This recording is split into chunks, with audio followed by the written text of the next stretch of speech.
Bismillahirrahmanirrahim. Assalamualaikum warahmatullahi wabarakatuh. Alhamdulillah wa syukurillah wassalatu wassalamu ala rasulillah amma ba'd. Bapak pengurus Yayasan Pendidikan Dharma Wangsa bersama dengan seluruh keluarga besar Yayasan Pendidikan Dharma Wangsa yang sama-sama kita hormati dan muliakan, Bapak Ibu Sivitas Akademika Universitas Dharma Wangsa, kami lihat ada Bapak Wakil Rektor 3, ada Rektor 1 hadir tadi saya tidak? Enggak ya. Kemudian Bapak Ibu para dekan, Bapak Ibu Bapak Kepala Sekolah SMA Dharma Wangsa, lalu kemudian para dosen, guru, staf dan karyawan Yayasan Pendidikan Dharma Wangsa serta semua kita jamaah yang berhadir pada hari ini.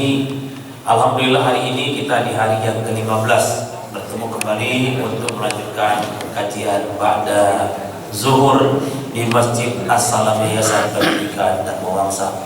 Salawat dan salam kepada yang mulia Rasulullah Muhammad sallallahu alaihi wasallam, kepada keluarga beliau juga sahabat-sahabat beliau. Semoga Allah ridho kalau kita bisa duduk satu majelis dengan beliau. Amin ya rabbal alamin. Hadirin yang dirahmati Allah Subhanahu wa taala, ada yang istimewa di Ramadan 1444 Hijriah kali ini. Kenapa? Karena di majelis kajian kita ada 2 kandidat rektor UINSU yang hadir di sini. Dua-duanya kawan awal. Saya yakin cuma pengajian kita yang dihadiri 2 kandidat rektor itu. Jadi bangga kita ini. Nah gitu dia. Cuma memilih yang mana bingung juga awal. Seperti yang saya katakan kemarin aja, mudah-mudahan kalau jadi pun tetap tahun depan tetap mengaji. Nah ini dia. Nah inilah harapan kita inilah. Nah gitu. Doa kami Ustaz selalu. Nah gitu, kami nggak bisa memilih kan Ustaz. Jadi ya yang manapun kami yakin yang terbaik. Karena begini Ustaz, kenapa menurut analisa berapa orang Ustaz, kenapa Indonesia ini dari dulu siapapun presidennya Indonesia kayak gini? Karena memang setiap kali mau nyoblos orangnya bilang gini, alah siapapun jadilah, gini-gini aja kita ini. Nah gitu dia. Harusnya kan kayak gitu, harusnya Bismillah saya pilih yang ini semoga lebih baik. Ini kan enggak. Pilih mana wah? Sama aja ini katanya. Awal gini-gini aja ya. Apalagi tukang beca. Nah naik beca juga nyapu katanya. Terakhir betul lah naik beca terus waktu. Nah karena itu maka untuk akan datang pemilihan 2024 ini kita Bismillah, aku pilih yang ini semoga jauh lebih baik. Jadi kalau yang 2 ini memang bukan baik lagi menurut saya. Super, tapi sudahlah nggak usah kita bahas itu, kita ngaji aja. Kepada Ustaz Profesor Dr. Haji Muzakir MA, selamat datang. Doa kami selalu untuk Ustaz, walaupun akan bersaing dengan Profesor Dr. Azhari Ahmad dari MA yang juga kemarin kami doakan Ustaz. Jadi kita tidak tahu kan pas malaikat yang mana yang lewat pas kami doa itulah. Pokoknya kami serahkan semuanya kepada Allah SWT. Apapun itu demi kebaikan UINSU yang sekarang sedang naik daun dengan sudah banyak fakultasnya dan juga kampusnya udah bersera. Yang mulainya dari Sutomo yang dulu kita bilang USU Ustaz. Dulu kalau saya kuliah tahun 87 Ustaz, kami bilang USU. Universitas Sutomo Ujung. Nah, jadi karena letaknya di Sutomo Ujung. Jadi agak keren sedikit, di mana USU? Universitas Sutomo Ujung. Sekarang udah ada kampusnya di Jalan Pancing, juga sudah ada di Tuntungan. Yang di Tuntungan kalau belum ke sana lah, keren. Kampusnya sangat-sangat keren sekali. Dan mudah-mudahan Pak Profesor kita ini akan memimpin UIN di masa depan. Amin ya robbal amin. Artinya doa itu beliau pula ya. Mudah-mudahan Ustaz akan melestarikan kata doa ini untuk beliau. Mari sama-sama kita ikuti kajian beliau dan kembali kami buka line pertanyaan di 0812 6577 451 bagi yang ingin bertanya kepada beliau, karena jadwal cuma 1 ya Ustaz. Tahun ini ada 2 ya Ustaz. Ini yang pertama. Oke, kepada Ustaz kami persilakan dengan hormat. Ini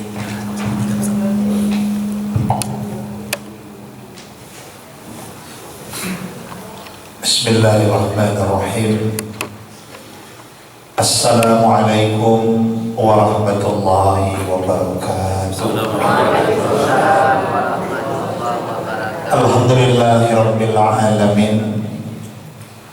Alladzi hadana ila siratin mustaqim Walladzi anzalal Qur'an hudan linnasi wa bayyinatin minal huda wal furqan.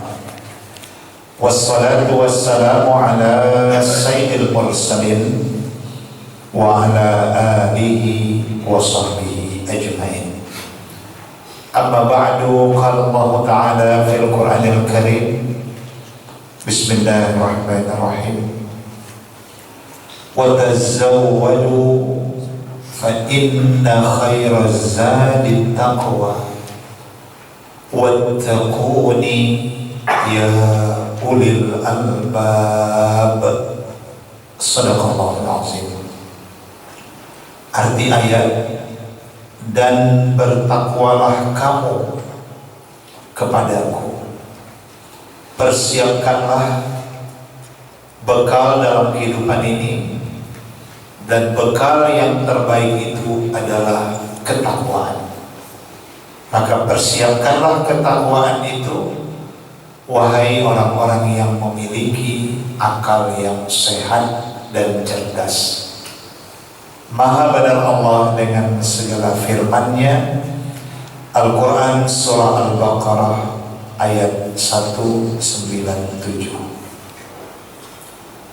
Yang saya muliakan Bapak dan Ibu, keluarga besar Universitas Dharma Wangsa, As-Shaimin was-Shaimat yang dirahmati Allah Subhanahu wa Ta'ala.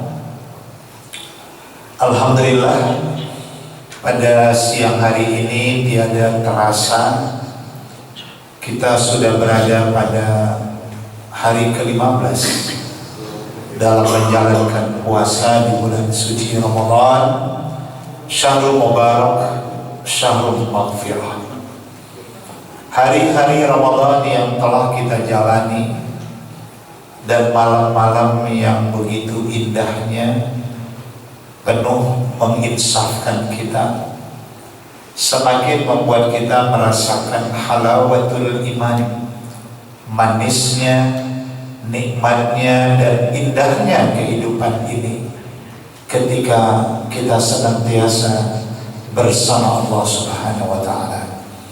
Semoga dengan segala mujahadah, kesungguhan kita dalam beramal ibadah yang dilandasi dengan keimanan, keikhlasan, dan senantiasa kita introspeksi diri di bulan suci Ramadan ini, insya Allah akan mengantarkan kita menjadi pribadi takwa, dan semoga dosa-dosa kita di masa lalu telah diampuni Allah Subhanahu wa Ta'ala.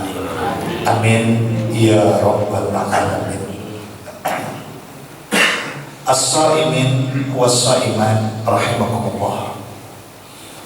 Ibnu Hajar Al-Asqalani pernah mengutip satu hadis, bagi orang yang menjalankan saum Ramadan supaya mereka tetap dalam keadaan sehat dan memiliki energi, sangat dianjurkan bahwa orang yang berpuasa itu tidak melewatkan tidur siang walaupun sedikit. Jadi ada anjuran, jangan lewatkan tidur siang walaupun sedikit. Tidur yang dianjurkan itu paling baik justru ba'da duhur, setelah duhur, seperti sekarang ini. Jadi kalau ada yang ingin memanfaatkan fasilitas itu, ini mengamalkan sunnah sebenarnya. Tetapi di satu riwayat lain, tidur yang tidak disenangi Allah adalah tidur di saat majelis ta'lim. Jadi dilema ya. Di satu sisi adalah ibadah, tapi di sisi lain juga sebuah larangan. Nah, tinggal Bapak Ibu bagaimana bisa dapat dua-duanya. Mudah-mudahan tidurnya dapat, majelis ta'limnya pun dapat juga. Alhamdulillah, pada siang hari ini pertama saya sampaikan alhamdulillah. Saya bersyukur kita bisa bertemu pada hari ini, karena bagi saya udah lama juga tidak datang ke Dharma Wangsa. Terakhir sekali Ramadan tahun lalu dan di bulan April juga. Jadi lebih kurang sudah 365 hari.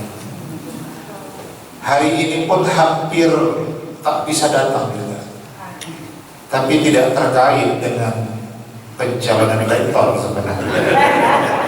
Ada penguji yang kebetulan pengujinya saya. Tapi tadi saya sudah sampaikan kepada Ibu Farida, ini kalau tak datang juga dosa besar juga saya. Makanya hari ini alhamdulillah kita bisa bertemu. Dan juga terima kasih sudah didoakan doa yang terbaik.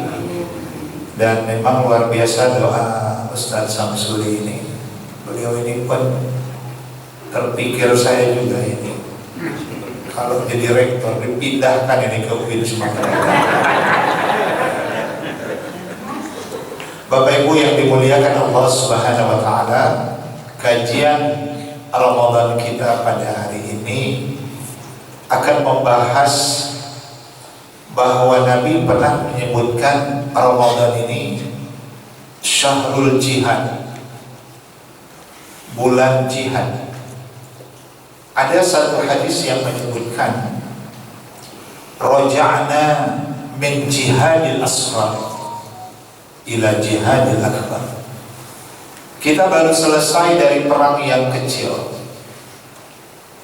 dan perang-perangnya Nabi melawan musuh orang-orang kufar. Pada masa itu tidak sedikit para sahabat Nabi gugur sebagai syuhada, dan tubuh-tubuh mereka berlumuran darah ketika anak-anak panah bersarang di tubuh mereka. Tapi Nabi katakan kita baru selesai dari perang kecil. Nabi katakan itu perang kecil. Dan sahabat yang mendengarkan itu mereka kaget dan kembali bertanya, ayyul jihadil akbar ya Rasulullah, apa ada lagi perang yang lebih besar? Faqala, Nabi katakan ada, afdalul jihadi wa akbarul jihadi ayyujahadar rajulu nafsahu wahawa. Itulah jawabannya.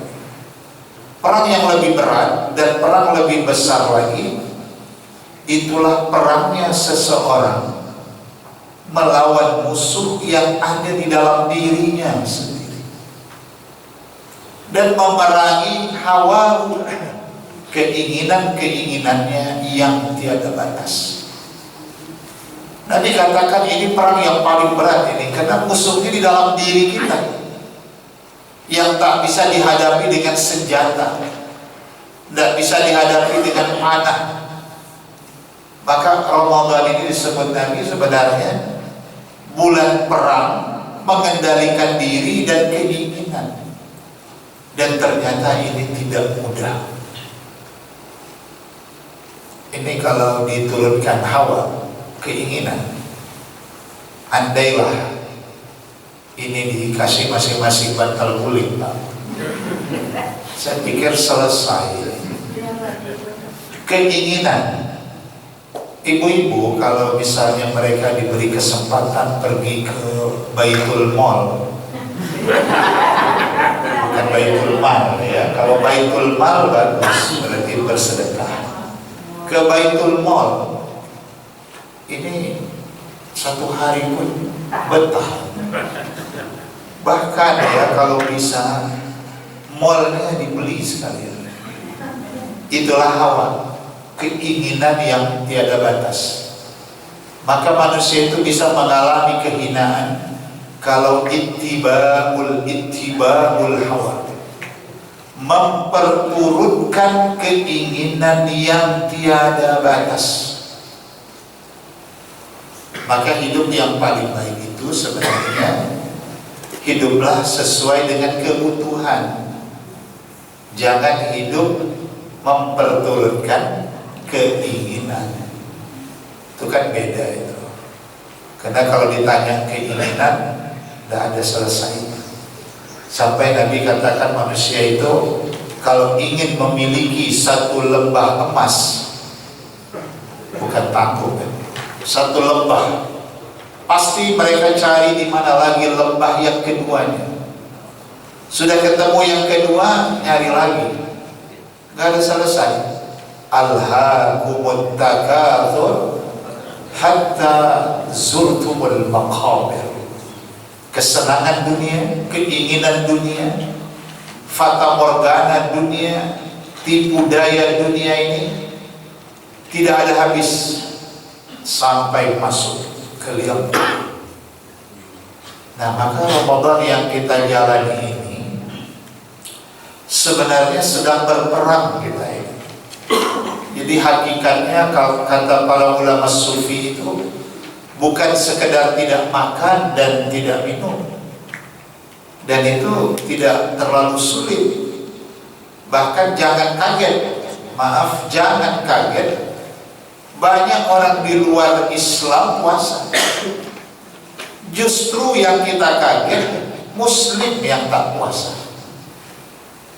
Kalau orang di luar Islam hari ini mereka bisa, karena mereka melihat efek puasa itu terhadap diri mereka dari segi kesehatan, pengendalian emosional, dan sebagainya. Banyak manfaat, sehingga orang non-muslim pun sudah terbiasa yang namanya berpuasa, tidak makan dan tidak minum. Tapi kita bukan sebatas itu. Itu namanya puasa jasmani.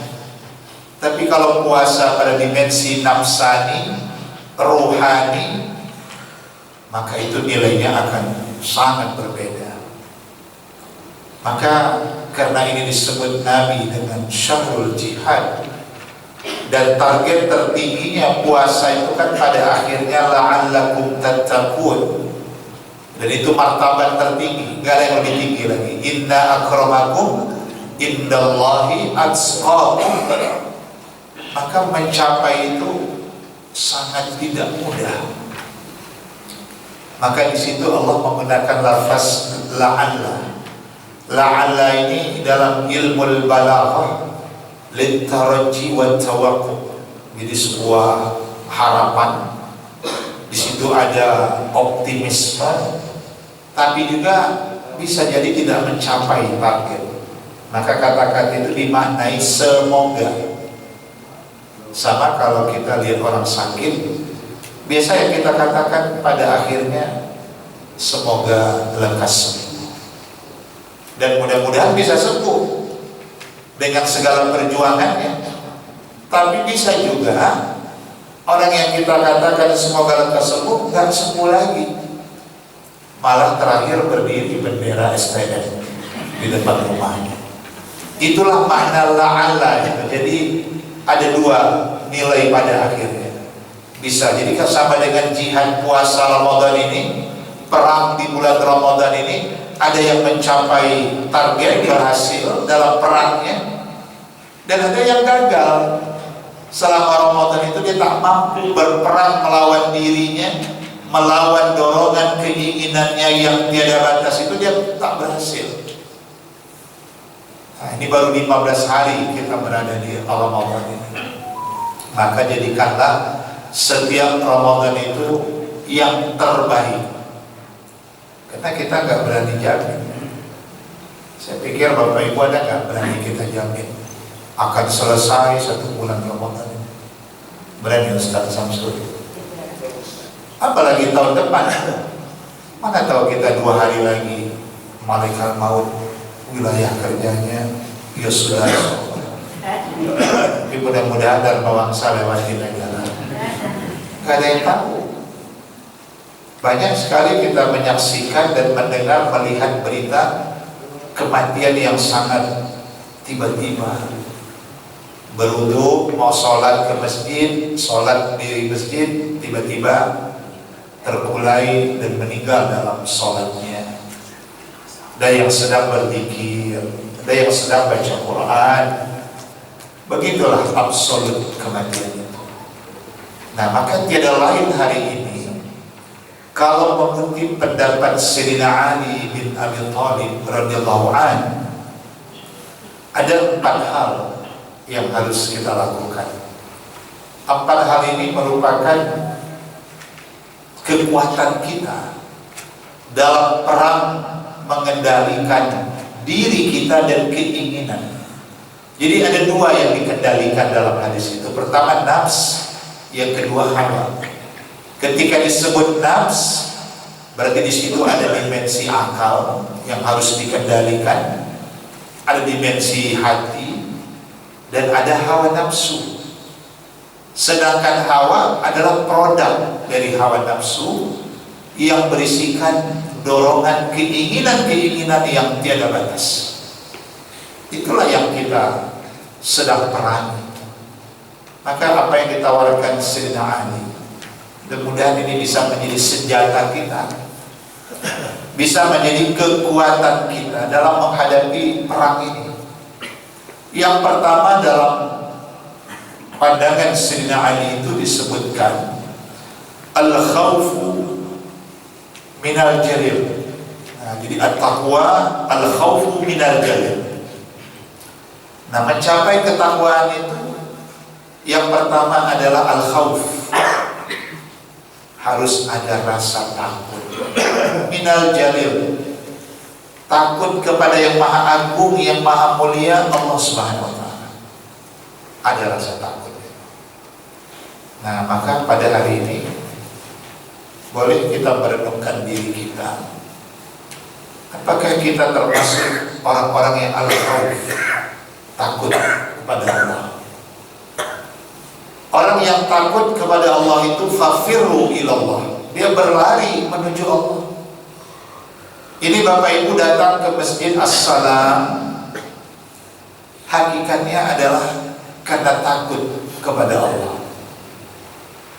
Bahkan beriktikaf ini, walaupun sebagian sudah cukup cerdas mencari posisi yang strategis, ya.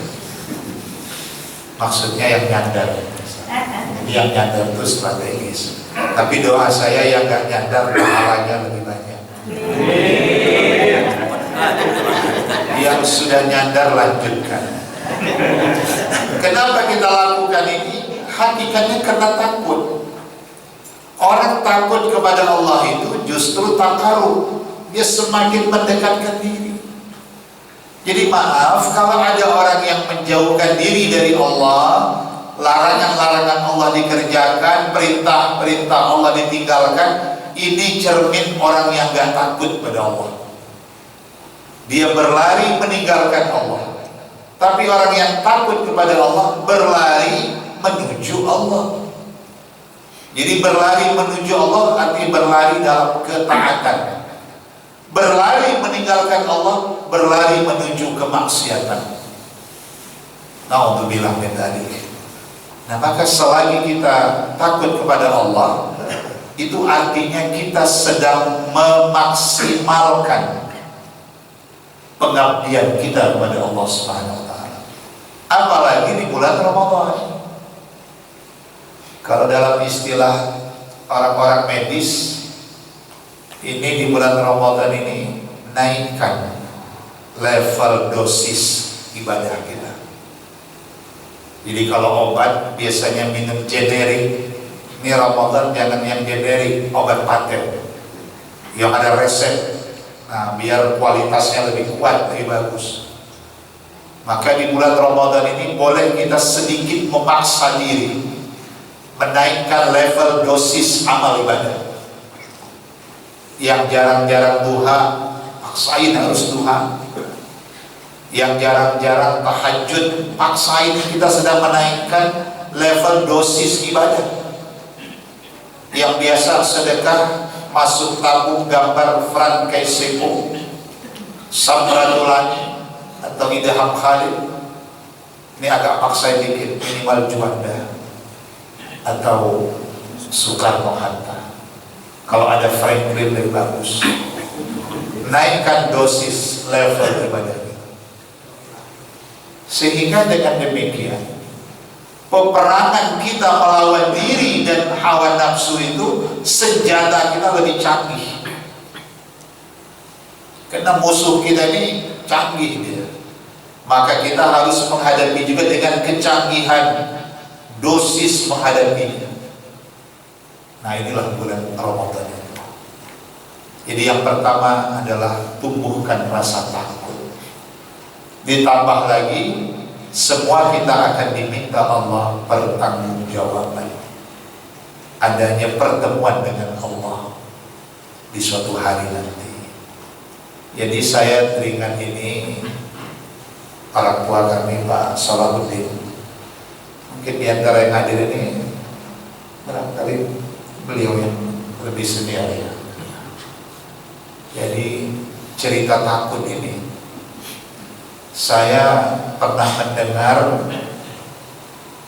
pandangan seorang pengamat militer. Ya kan ayah ada kan militer. Jadi pengamat militer ini terkenal kali di Indonesia, yang pernah kuliah di Columbus, Ohio University di Amerika, Profesor Salim Said, terkenal pengamat militer tadi. Jadi ada pandangan beliau, karena beliau seorang pengamat dan menarik. Saya ikuti pandangan beliau itu, teringat cerita takut tadi. Jadi beliau pernah katakan begini, bangsa-bangsa hebat di dunia ini maju karena ada yang mereka takutin. Disebutlah beberapa contoh. Singapura kan negara maju, gak sanggup kita ngimbangin income per kapita Singapura.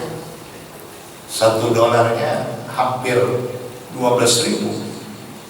Kalau kita beli mineral water yang 600 ml udah di sana $2 Singapura, hampir 25.000. Di Medan 25.000 1 galon udah bisa dibeli. Kenapa Singapura maju? Dia takut sama Melayu. Dia berada di tengah lingkungan Melayu. Dia takut nanti dikalahkan Melayu, bangkit. Ketakutan dia kepada Melayu membuat Singapura itu maju. Israel takut sebenarnya sama Arab, karena Israel itu di tengah lautan Arab, dia di tengah. Tapi karena Israel ini takut dia sama Arab, takut dikuasai Arab, maju dan berkembang. Kita bawa rupiah ke Israel nggak laku. Mereka lebih cenderung pakai US dollar dan sebagainya. Dia bangkit dan maju karena takut sama Arab. Begitu juga Korea Selatan, kan maju. Rupanya Korea Selatan ini takut sama Korea Utara, maka dia tingkatkan persenjataan dan sebagainya. Hebat sekarang Korea itu. Bahkan generasi bangsa kita pun sangat mengidolakan mereka. Mereka para penggemar BTS, Blackpink, itulah yang mereka sekarang. Berarti kan luar biasa Korea itu. Dan barangkali ibu-ibu pun suka kali drama Korea. Sering mereka. Kenapa maju Korea Selatan? Takut sama Korea Utara. Begitulah menurut pengamat militer. Namun yang menarik, Indonesia, negeri yang kita cintai ini, katanya gak ada yang ditakutin. Bahkan Tuhan pun tak takut negara Indonesia. Maka bagaimana bisa maju? Semua disumpah jadi pejabat ini itu, disumpah dibacakan kitab suci dengan menyebut demi Allah. Tapi 6 bulan kemudian pakai rompi orange. Kenapa terjadi? Karena tidak takut. Bahkan kepada Tuhan pun yang dia sudah bersumpah tak takut lagi. Apa kesimpulannya? Makanya kalau kita ingin maju, harus ada yang kita takuti. Terutama takutlah kepada Allah, sehingga kita tidak aneh-aneh dalam berbuat kehidupan ini. Lurus. Nah, tapi kalau manusia itu sudah tidak takut lagi kepada Allah, kehancuran demi kehancuran pasti akan menimpa kehidupan manusia. Dan bulan suci Ramadan dengan seluruh rangkaian ibadah yang kita jalani, ini proses membangun apa yang disebut dengan al-khawf. Jadi kalau kaji tasawuf itu, al-khawf itu merupakan anugerah dari Allah rupanya. Tak semua orang memiliki rasa takut. Maka ketika rasa takut itu sudah datang pada diri kita, berarti Allah telah menanamkan rasa takut itu, sehingga kita takut, malu berbuat kebatilan. Kalau ada yang salah, ada yang gak benar, kita gak mau. Karena kita berpikir jauh ke depan, nanti suatu saat kebatilan ini pasti akan terungkap. Kebatilan ini pasti akan ditunjukkan Allah.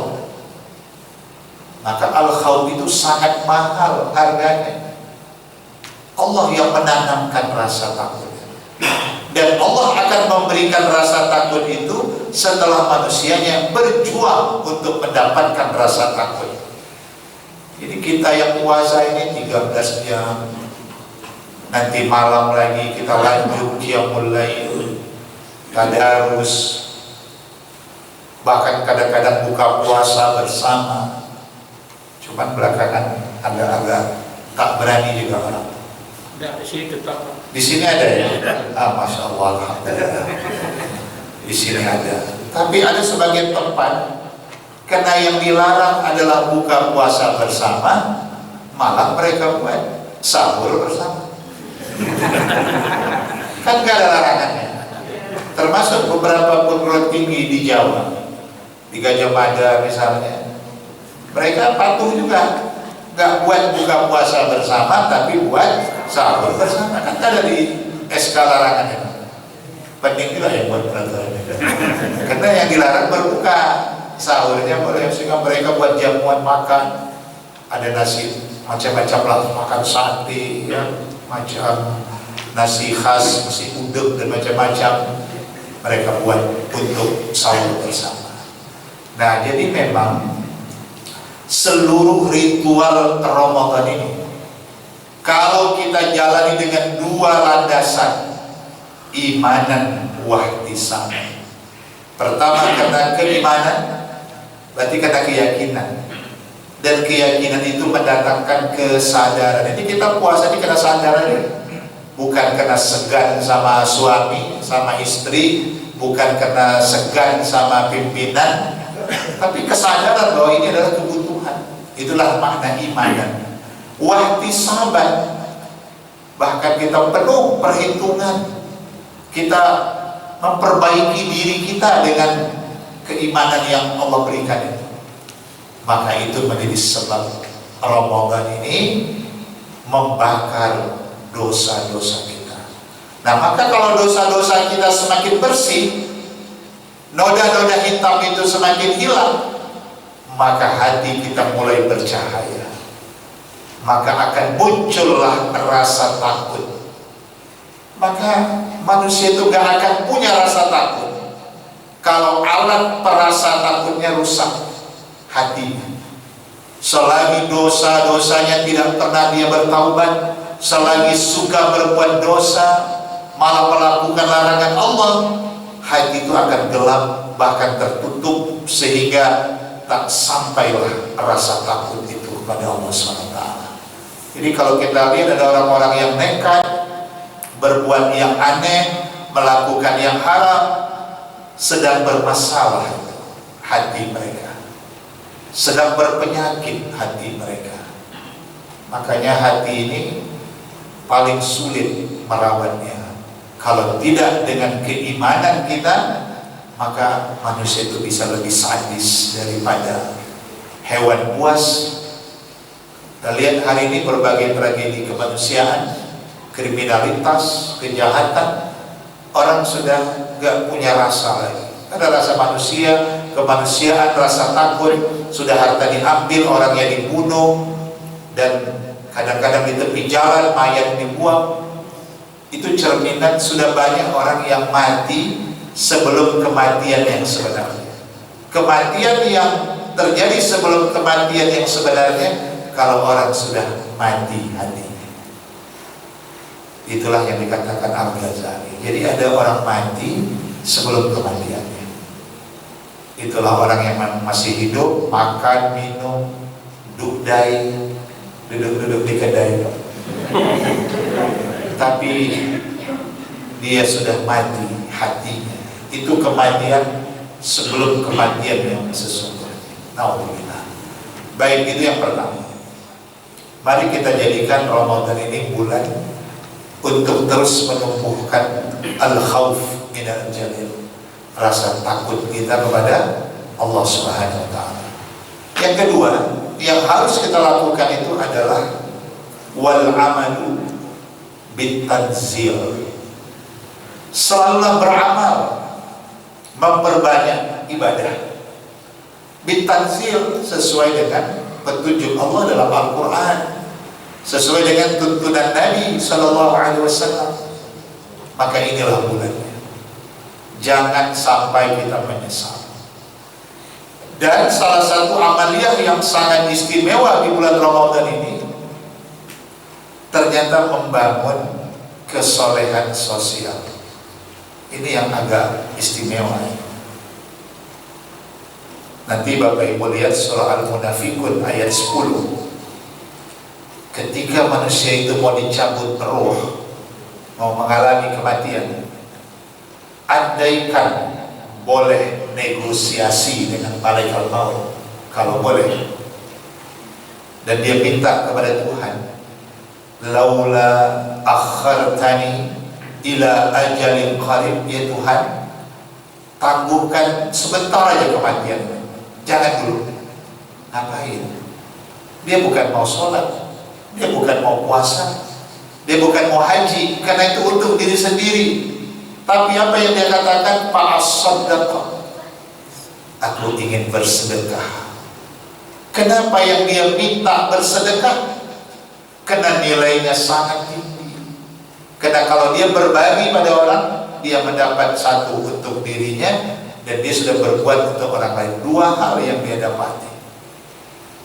Maka pertanyaan Bapak Ibu sekalian, di bulan Ramadan ini adalah membangun kesolehan sosial dengan berbagai bentuk, dalam bentuk zakat, infak, sedekah, wakaf, memberi hadiah, mengantarkan makanan berbuka atau makanan sahur, dan apapun. Itulah jalan yang mengantarkan kita meraih ketakwaan. Jadi ada satu orang sahabat, dia ini miskin, tidak punya harta, tapi dia juga kepingin merasakan ketakwaan, bisa mendapat surga. Dia ngadu dan menangis, ya Rasulullah, saya nggak punya apa-apa ini, tapi saya juga kepingin jadi orang yang di dalam surga. Nabi pun terdiam dan bertanya, apa yang kau miliki? Dia jawab, aku hanya memiliki indi tamar, satu butir kurma. Bukan 1 kilo, bukan juga 1 ton ya. Orang di Mekah Madinah kalau ngasih hadiah kurma berpuluh kontainer hadiah orang buka puasa di 2 tanah haram. Jadi dia katakan hanya 1 butir aja. Maka Nabi jawab, ittaqun nar, 2 kali, ittaqun nar, selamatkan dirimu dari neraka, selamatkan dirimu dari neraka. Walau bisyikhi tamratin, walaupun engkau hanya bisa memberikan separuh dari sebutir kurma. Jadi 1 butir itu bagi 2, separuh makan, separuh kasih. Yang itu yang ada, itu pun sudah bisa membebaskan manusia itu dari neraka. Apalagi yang lain. Nah, maka hidup ini sejatinya kita bisa membahagiakan orang, bukan menyusahkannya. Tapi kalau belum bisa membahagiakannya, setidaknya jangan menyusahkannya. Itu yang paling bagus. Tapi yang paling parah lagi, sudahlah tidak membahagiakan, tapi menyusahkan orang. Ini yang paling berat ini. Nah, itu yang kedua. Jadi Bapak Ibu sekalian, perbanyak investasi sebelum kita mudik ke kampung keabadian. Saya sering sebutkan itu, Ustadz Samsuri, tanah wakaf itu mudik ke kampung keabadian. Karena kalau mudik kampung halaman biasa balik lagi, Pak. Tapi kalau udah mudik ke kampung keabadian, tidak balik lagi. Karena kalau balik lagi itu masalah juga bagi kita. Nah, maka persiapkanlah. Dan inilah bulan terbaik itu. Jadi kita membangun kesolehan sosial, selain tentunya kita maksimalkan ibadah fardu, ibadah-ibadah sunnah, dan lain sebagainya.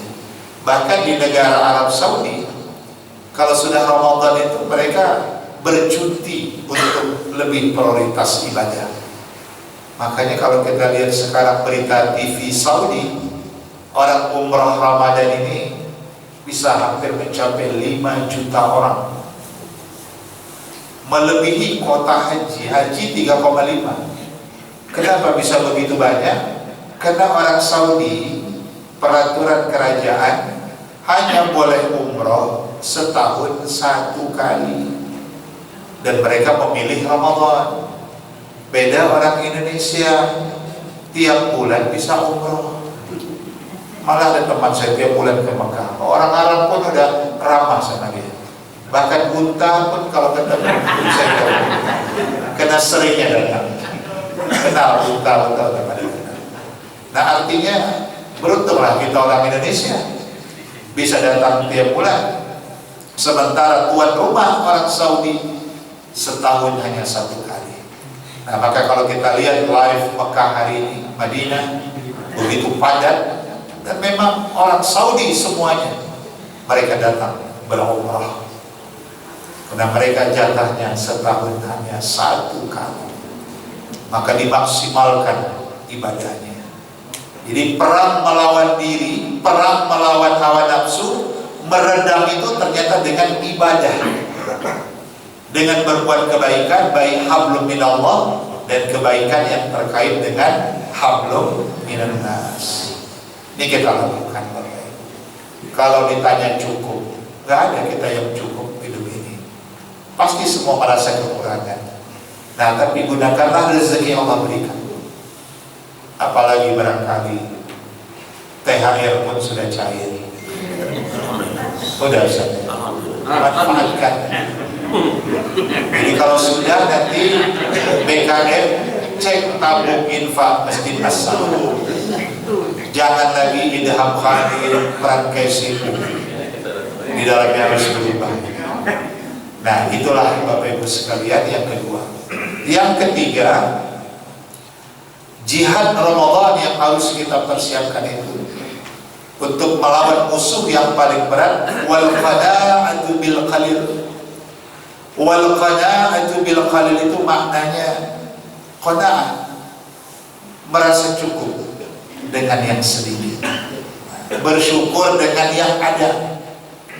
Karena kalau kita hidup tidak bersyukur dengan apa yang ada, maka yang muncul adalah keluh kesah. Dan keluh kesah itu penyakit yang membuat orang tidak bahagia. Tapi bersyukur dengan yang ada itu membuat bahagia. Ini Bapak Ibu lihat, kita hari ini sehat saja, Masya Allah, itu nikmat yang besar itu. Maaf, lihat kalau orang sudah sakit, tubuh yang lemah, tak berdaya, jantung yang masih sehat, ginjal yang masih bagus, paru-paru yang masih sehat, itu nikmat Allah yang gak sanggup kita menghitungnya. Nah, maka lihatlah nikmat Allah itu. Kita hari ini masih bertemu Ramadan, bahkan bisa berpuasa dengan baik. Nah, sebagian orang Saudara-saudara kita gak ketemu Ramadan lagi. Ada yang mereka gak sanggup berpuasa karena sakitnya. Nikmat Tuhanmu yang mana lagi yang engkau ingkari? Fabi ayyi ala'i rabbikuma tukadziban. 31 kali di surah Rahman. Nikmat Tuhanmu yang mana lagi? Luar biasa.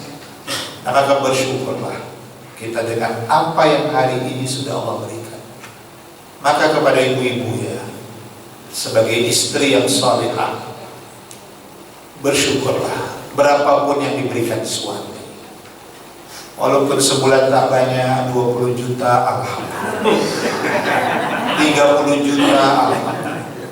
Maka biar bersyukur ibu-ibu. Jangan seringkali studi banding ke rumah tetangga.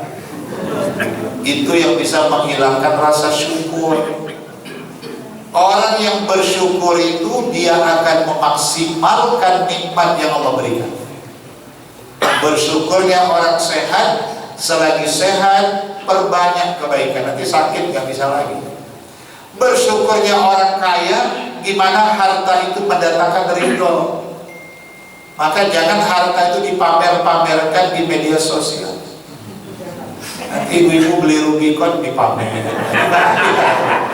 Jadi harta itu bukan untuk dipamerkan, tapi dia digunakan dalam ketaatan. Jadi kalau kita cerita kekayaan, ada penelitian ya baru-baru ini menarik. Ada seorang arkeolog dari barat. Dia ini ahli bumi. Dia mau melihat menurut sumber kitab suci, karena dia orang non muslim, dia baca kitab-kitab Injil dan sebagainya. Diceritakan Nabi Sulaiman alaihissalam punya kerajaan. Dan dalam Quran juga diceritakan bahwa Nabi Sulaiman itu penguasa di Palestina, raja, dan pernah memindahkan istana Balkis dari kota Sana'a ke kota Palestina. Hebat Nabi Sulaiman, punya kekuasaan, punya bala tentara, bahkan jin pun tunduk. Jadi arkeolog ini mau melihat apa benar Nabi Sulaiman itu punya kekayaan, dari mana asal kekayaannya. Dan diceritakan Nabi Sulaiman itu sebahagian istananya, temboknya berlapiskan logam dan emas, dan tembaga-tembaga asli yang sangat mahal. Akhirnya arkeolog itu pergi ke Israel. Dia pergi ke kawasan Palestina, tak jauh dari Bukit Zaitun. Dan di sana ada kuburan tentara salib ketika perang melawan Salahuddin Al-Ayyubi. Di sini ada Pak Salahuddin. Jadi panglima perang salib pada masa itu Salahuddin Al-Ayyubi, yang melawan orang-orang kafir, dan banyak orang kafir yang mati dan dikuburkan di atas Bukit Zaitun, tak jauh dari kawasan Masjidil Aqsa. Dan itulah kawasan Nabi Sulaiman juga. Makanya Israel itu penghasil buah zaitun terbaik dunia. Maka sana ada Bukit Zaitun. Penghasil gandum terbaik dunia itu Israel. Kalau buah delima terbaik dunia di Taif, Mekah. Tapi lontong terenak sedunia ada di Medan. Bubur kaji Aceh terenak sedunia ada di Dharmawangsa. Udah 15 Ramadan belum sampai juga. Jadi arkeolog itu melihat, dan dia neliti bumi sampai dia lihat kedalaman. Ternyata dia temukan bukti-bukti arkeolog kita nggak paham. Ternyata benar di wilayah kekuasaan Nabi Sulaiman pada masanya banyak logam-logam, tembaga-tembaga, bahkan tambang-tambang emas. Kalau begitu wajarlah istana Nabi Sulaiman berlapiskan emas. Dan dia yakin. Kemudian dia coba hitung, melihat luas wilayah dan kedalaman tanah, dia konversikan harga logam mulia emas dengan harga hari ini, maka dia simpulkan, Pak, Nabi Sulaiman lah manusia terkaya yang ada sepanjang sejarah ini. Dan dia hitung nilainya, harga kekayaan logam-logam mulia Nabi Sulaiman itu mencapai 2,2 juta triliun US dollar. Sementara Bill Gates yang katanya orang-orang terkaya di dunia itu kekayaannya baru 100 miliar US dollar. Nabi Sulaiman 2,2 juta triliun US dollar. Itu kalau kalkulator kecil nggak mampu. Itu bukan lagi beli tanah, itu pulau bisa dibeli, negara bisa dibeli, aset Nabi Sulaiman. Tapi yang menarik dalam Quran surah An-Naml 40, di tengah popularitas, kekuasaan, kekayaannya, Nabi Sulaiman berkata, "Hada min fadli Rabbi liyabluwani aashkuru am akfur." Ini yang aku miliki, kekuasaan, kekayaan, ini anugerah dari Tuhan. Dan ini semua adalah ujian. Apakah aku bersyukur dengan nikmat ini atau aku sombong dan lupa diri? Maka Nabi Sulaiman tak pernah memamerkan Rubicon itu. Kalau bisa pabriknya bisa dibeli dari kekayaan. Itu artinya hati-hati. Kita perang melawan keinginan. Karena hati kita ini kalau nggak kita perangi, datang itu penyakit ria, sombong, sum'ah, memamerkan harta dan sebagainya. Belajar dari keteladanan Nabi Sulaiman alaihissalam. Wal qana'atu bil qadar. Selalulah kita qana'ah, ya bersyukur aja dengan yang ada ini. Sejauh ini adalah yang terbaik. Ini yang selalu. Sama kayak doa Ustadz Samsuri tadi, karena sudah didoakan. Kalau ternyata jadi rektor, itu yang terbaik menurut Allah. Kalau tak jadi, itu juga yang terbaik. Allah berarti menyelamatkan. Nanti kalau kau jadi rektor 6 bulan pakai rompi orange bulan. Begitulah cara Allah. Jadi kalau jadi, berarti Allah punya rencana yang baik. Kalau belum jadi, rencana Allah lebih baik lagi. Nah, ini calon-calon pejabat, caleg harus memahami ayat ini. Jadi kita nggak perlu stres. Kan ada orang gara-gara nggak jadi, itu ada nanti calon caleg, Pak. Begitu mau pemilihan bawa karpet ke masjid-masjid, rupanya nggak terpilih, datang lagi balik ngambil karpet. Itu kan nggak benar. Berarti dia tidak ikhlas, ya, tidak rela menerima itu. Jadi apapun, karena kita sadari Bapak Ibu sekalian, kekuasaan itu ternyata milik Allah. Di surah Ali Imran ada itu, Qulillahumma malikal mulk. Allah pemilik kekuasaan. Tu'til mulka man tasya. Allah bisa beri. Maka siapapun jadi rektor Dharma Wangsa, jadi wakil rektor, jadi dekan, jadi direktur pasca, karena Allah memberikannya.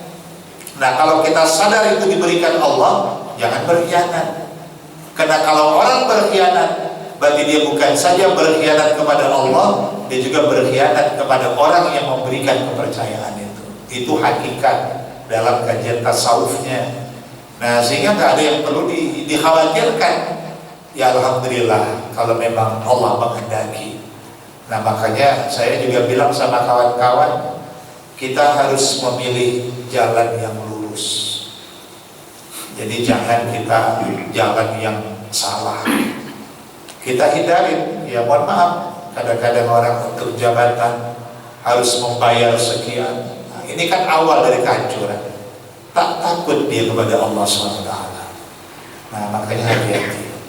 Ini mungkin peringatan untuk diri saya sendiri, dan juga mudah-mudahan bagi kita yang diberi Allah amanah, kepercayaan dan sebagainya. Bersyukurlah dengan yang ada ini. Terakhir, yang keempat, perang yang paling berat tadi itu bagaimana yang harus kita persiapkan. Wal isti'dad li yaumir rahil. Bersiap-siaplah menghadapi hari perpindahan. Nah, maka Ramadan ini Jadikan hari persiapan menghadapi rohil, hari perpindahan. Karena kita mau pindah. Pindah ke mana? Pindah ke tanah wakaf. Semua pasti pindah. Nah, maka sebelum pindah ke sana, persiapkanlah perbekalan. Maka jadikan Ramadan ini bulan isti'dad liyaumir rahil, mempersiapkan bekal sebelum pindah. Inilah bulannya. Kapan lagi? Nah, maka persembahkanlah segala yang terbaik di bulan Ramadan ini, karena Nabi pernah katakan di penutup, lis-shaimi farhatani. Bagi orang puasa itu ada dua kebahagiaan nanti yang akan dia peroleh. Ada yang di dunia, bahkan nanti di akhirat. Ada dua kebahagiaan. Yang pertama, farhatun inda fitrihi. Dia akan gembira di saat akan berbuka. Kan bahagia Pak kalau kita mau berbuka ya.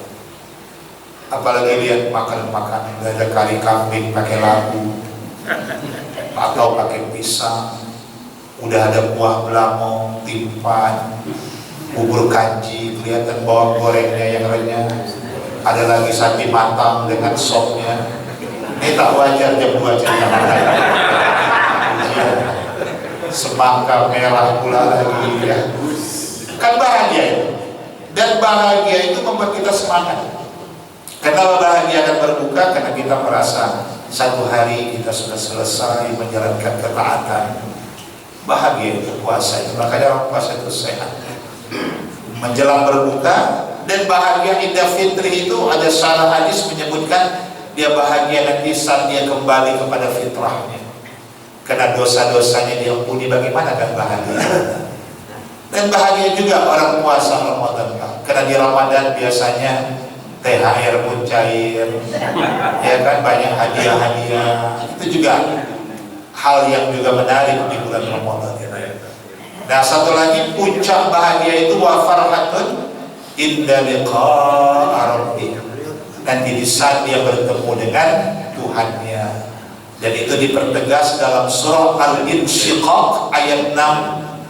Ya ayyuhal insanu innaka kadihun ila rabbika kadham famulaki. Wahai manusia, kamu sudah bekerja keras, bersusah payah, berjuang. Termasuk di bulan Ramadan ini kita banyak beribadah, bekerja keras, berjuang, berbuat baik siang malam. Di ayat itu Allah katakan famulaki, buah dari kerja kerasmu hari ini, nanti engkau bertemu dengan Tuhan. Itu puncak dari kebahagiaan itu. Demikian kajian Ramadan di siang hari ini. Mudah-mudahan bermanfaat bagi kita semuanya. Terima kasih dan mohon maaf di atas segala kekurangan. Burung dara, burung cendrawasih, cari dulu di Papua. Cukup sekian, terima kasih. Semoga bermanfaat untuk semua. Wassalamualaikum warahmatullahi wabarakatuh. Waalaikumsalam. Menarik sekali kajian kita pada hari ini dari Ustadz kita yang sangat luar biasa. Tapi tadi menjadi catatan saya Ustadz, dari dua kandidat rektor yang datang kemarin ini balik ke sana ya. Dua-duanya membacakan Qulillahumma malikal mulki tu'til mulka man tasha. Pengajian yang lalu Ustadz Tarikan juga menyampaikan ayat ini. Hari ini Profesor Muzakir juga menyampaikan ayat ini. Kan macam mana kita mau nggak bilang ini orang terbaik gitu ya?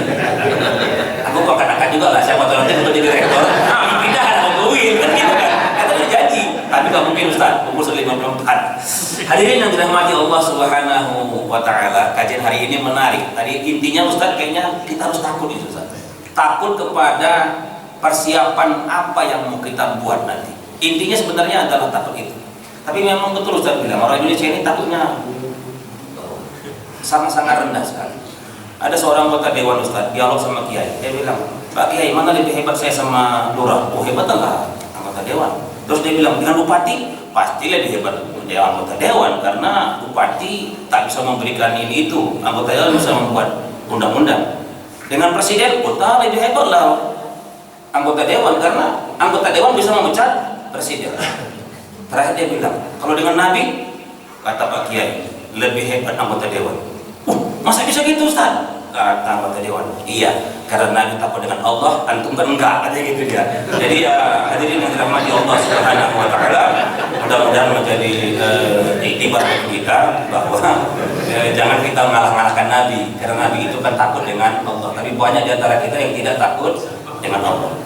Jadi yang kedua, masalah takut ini Ustaz, saya suka cerita itu Ustaz. Takut itu tadi yang enak adalah menaikkan semangat Ustaz. Betul, tapi ada takut kalau di Indonesia yang melemahkan semangat. Jadi lu ceritanya ini, waktu ada KKB di Aceh ini Pak Sarauddin, ya kan, kelompok kriminal bersenjata mau ditempur sama anggota Kodam, entah betul entah enggak, jadi nggak tahu lah saya. Jadi ketika dia bilang siap bertempur, siap, nyanyi semua. Nyanyinya lagunya apa coba? Maju tak gentar membela yang berbeda.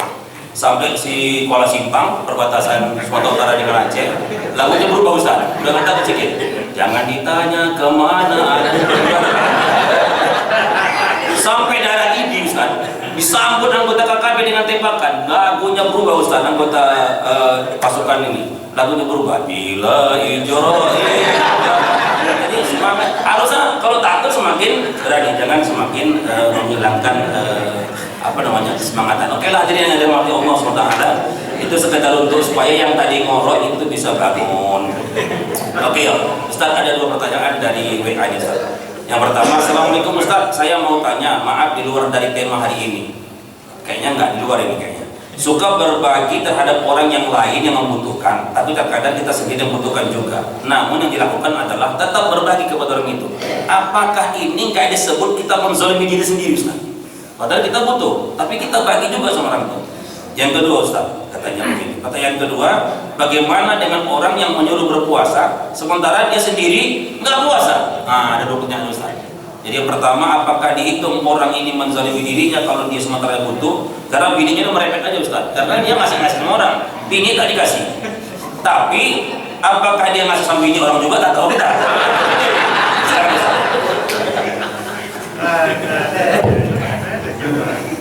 Ya baik, terima kasih atas beberapa pertanyaan yang menarik ya.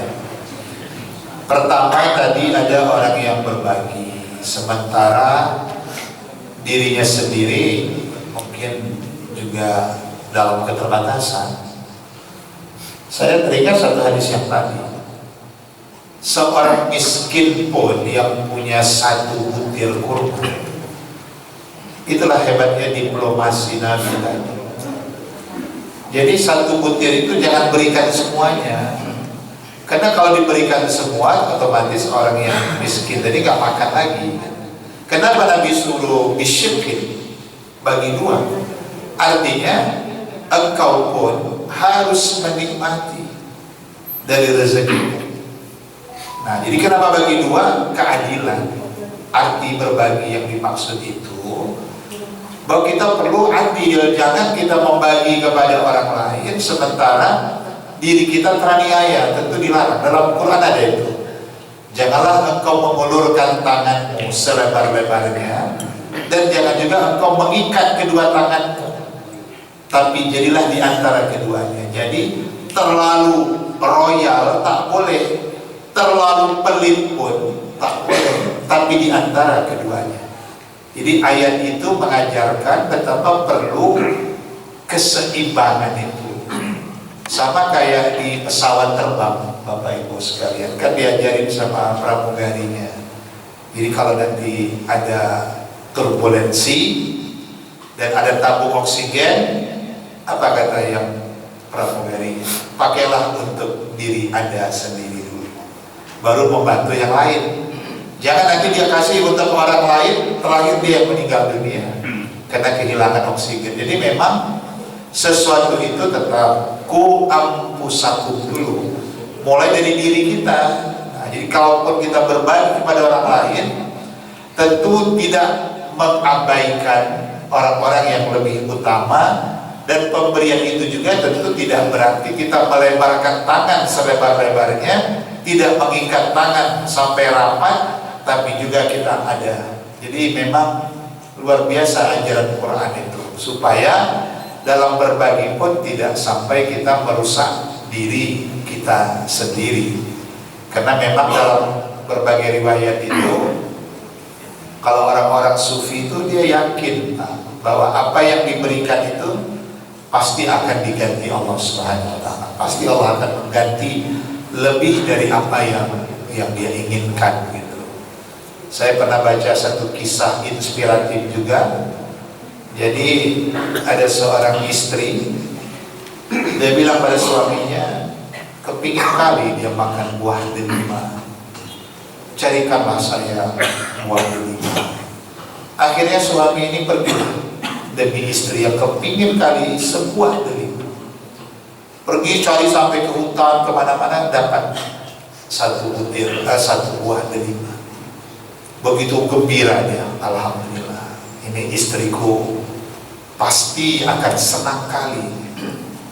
Delimanya merah merekah. Di tengah jalan dia mau pulang, ada orang meminta kepadanya yang sudah dalam keadaan kelaparan. Tolonglah Tuhan, saya kelaparan, belum makan berhari-hari. Dalam hati lelaki tadi, di depan mataku ini ada orang yang mendekati kematian. Istriku memang kepingin, tapi kan belum mau mati, dia seperti orang itu. Terakhir apa yang dia lakukan? Dia berikan buah delima itu kepada orang yang kelaparan ini. Dan pulang antara perasaan takut juga, takut, cemas, gimana ini? Sampai dia ke rumah, istrinya sudah merasa gembira ini, wah, suamiku udah pulang ini, pasti dia akan membawakan buah delima ini. Tapi dia lihat begitu suaminya pulang dengan tangan yang hampa, tidak ada satu buah delima. Terus suaminya mengatakan, istriku, aku mohon maaf, sebenarnya tadi sudah ada buah delima itu, tapi karena di tengah perjalanan ada orang yang hampir mati kelaparan, aku berikanlah buah delima itu, sehingga kita gak punya delima lagi. Apa kata istrinya? Wahai suamiku, tadi aku lihat kau pulang kemari, kulihat wajahmu saja, tak ada keinginanku makan delima lagi, karena sudah tergambar bahwa delima itu tidak ada. Maka dengan ku pandang pun wajahmu, aku pun merasa hilang keinginanku dengan buah delima, karena kulihat kesungguhanmu mencari sebuah delima yang kuinginkan. Begitulah cara Allah itu. Jadi rupanya dihilangkan Allah rasa inginnya kepada delima itu. Tapi apa yang terjadi? 1 jam kemudian datanglah tamu mengantarkan kepadanya 9 buah delima. Di Quran ada ayat, kalau kita berbuat baik 1 kebaikan, 10 akan diganti Allah. Datanglah orang antar 9 delima. Istrinya pun, ya Allah, 1 biji delima yang kuinginkan, 9 delima yang didatangkan, karena memberi kepada orang yang kelaparan. Lantas orang itu menyerahkan. Apa kata suaminya? Saya tidak mau menerima delima ini. Loh, kenapa Tuhan?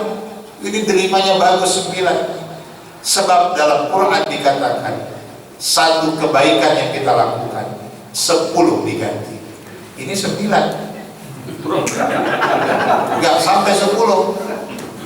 Mana 1 lagi? Rupanya yang ngantar itu pun mengantongin sampai. Jadi kata suaminya, kalau itu tidak pun kau simpan duluan, pasti andai pun kau bilang, pasti ku berikan. Nah, apa artinya? 1 delima yang diberikan, 10 ganti yang Allah berikan. Nah, jadi maksudnya dalam kaidah memberi ini memang perlu juga memahami situasi. Ada yang agak emergensi, nah, mungkin ini lebih penting ini, mungkin ini lebih mendesak. Sama kayak kisah tadi sebuah delima itu, istrinya kepingin, tapi di depan mata ada orang kelaparan. Tentu kan prioritasnya ini dulu. Dan yakin Allah ganti satu yang kita beri di Quran itu 10 Allah menggantinya. Walaupun yang mengantarnya sempat curang juga tidak takut gak kebagian dia, padahal dibagi juga. Rupanya pintar lihat suaminya di ayat itu kan, satu kebaikan yang memberikan 10 Allah ganti. Tapi nggak usah dihitung-hitung yang seperti itu ya. Baik, itu yang pertama dari Ustaz Samsulia. Yang kedua tadi Orang yang menyuruh puasa tapi dia nggak puasa. ya, orang yang menyuruh berbuat baik tapi dia tidak berbuat baik. Nah, itu di Quran ada peringatan. Kabura maqtan indallahi an taqulu ma la taf'al. Itu jawabannya. Besar sekali murkanya Allah kalau engkau hanya mengatakan, mengajak orang, menyuruh orang kepada kebaikan sementara dirimu tidak melakukan kebaikan itu. Kabura maqtan, besar kali kemarahan Allah. Nah, itu tak baik. Tentu kalau kita ingin sebelum kita mengajak orang lain, kita ajaklah diri kita sendiri. Nah, maka dalam Quran itu ada surah yang dipakai para ahli dakwah, ud'u ila sabili rabbika bil hikmah. Suruhlah manusia itu kepada Tuhanmu dengan hikmah. Apa itu hikmah? Salah satu makna hikmah itu mulailah dengan mendakwahkan diri sendiri. Jadi nyuruh orang sholat, kita dulu sholat. Nyuruh orang hidup sederhana, tapi kita malah royal, nggak sederhana juga nggak tepat. Demikian bisa ditanggapi. Ada satu lagi Ustaz. Assalamualaikum, izin bertanya Ustaz, bagaimana menurut Islam ciri-ciri manusia yang sudah mendekati kematian? Ngeri juga wali. Mohon penjelasannya Ustaz. TKS Assalamualaikum. Oke. Di sini aku baca pelada. TKS Assalamualaikum. Pertama, kita doakan yang bertanya itu semoga berkah umurnya. Amin. Jadi memang ada satu tulisan, nanti mungkin bisa saya share ya. Ada tulisan yang ditemukan dalam kitab Imam Al-Ghazali. Ternyata memang ada tanda-tanda kematian itu. Jadi dimulai dari 100 hari. Jadi kita ini mulai dari 100 hari, berarti lebih kurang 3 bulan. Itu sudah mulai ada tanda-tanda. 100 hari, 40 hari, kemudian nanti ada tanda 7 hari, 3 hari, bahkan detik-detik kematian itu. Nanti lengkapnya mungkin untuk menjawab ini saya share ya kepada Ustaz dan nanti bisa dibaca. Tapi yang menarik itu di surah Qaf ayat 12. Di ayat itu memang Allah menceritakan nanti orang-orang yang mendekati kematian itu fabasar kal yauma hadid. Nanti banyak mata-mata yang tajam. Kenapa disebut mata yang tajam? Ternyata orang-orang mendekati kematian itu dia kasyaf, terbuka tirai. Kalau yang mau meninggal di orang beriman, bisa nanti ditunjukkan surga kepadanya, sehingga dia senyum menjelang kematiannya. Kenapa? Ditunjukkan keindahan itu. Tapi kalau yang mau meninggal ini orang yang tak bertaubat, dosanya banyak, ditunjukkan juga neraka yang mengerikan itu, sehingga dia kelihatan gelisah, ketakutan menghadapi kematian itu, kena penampakan yang mengerikan. Itu akan terjadi di surah Qaf ayat 22. Dan Imam Al-Ghazali juga katakan di antara tanda-tanda itu nanti terlihat daun telinga sudah mulai jatuh, tak tegak lagi tapi sudah seperti layu. Bentuk hidungnya juga sudah layu, dan matanya tak lagi memancarkan cahaya, terutama mata yang hitam. Maka di rumah sakit itu dokter kita lihat sering nyenterin mata yang hitam. Kenapa? Kalau cahaya senter itu masih memantul, efek cahaya di bola mata hitam masih ngecas ya Pak. Ini masih ada harapan. Tapi kalau di senter cahaya itu redup dan tak memantulkan cahaya di bola mata hitam, benda apapun itu sudah mendekati kematian. Tapi mohon maaf, jangan terlalu agresif mengamalkan ini. Nanti ibu-ibu lihat kawan di rumah sakit, bapak lihat kawan, terus Pak coba lihat bola matanya Pak, saya taruh tangan, Pak nggak kelihatan lagi Pak cahaya tangan. Bapak menurut kajian kami di Masjid As-Salam, Bapak mendekat kematian. Kembalikan aja ke diri sendiri. Apalagi kalau udah batuk, demam 7 hari 7 malam, sering-sering lihat cahaya di bola mata hitam. Masih mantul nggak di bola mata hitam? Kalau sudah hilang cahaya, menurut Imam Al-Ghazali dalam kitabnya tanda-tanda dekatnya seseorang kepada kematiannya. Nanti selengkapnya akan kita share dalam bentuk makalah. Oke, Ustaz, terima kasih atas jawaban-jawabannya. Mudah-mudahan bisa memberikan begitu banyak ilmu kepada kita, dan mudah-mudahan bisa memberikan kemanfaatan kepada kita semuanya. Sudah pukul 2 waktu di sebagian dalam Wangsa. Mari sama-sama kita tutup pengajian kita ini dengan sebaik doa. Silakan Ustaz. Baik, Bapak Ibu sekalian, bagi saya sepanjang 15 Ramadan ini ceramah ba'da zuhur terpanjang dalam sejarah hidup saya. Biasa sebelum jam 2 kurang 10 selesai, tapi ini luar biasa ya. Ini pengaruh daripada bubur kanji. Ya, sampai. Astagfirullahaladzim. Astagfirullahaladzim. Na'udzubillahi minasyaitonir rajim. Bismillahirrahmanirrahim.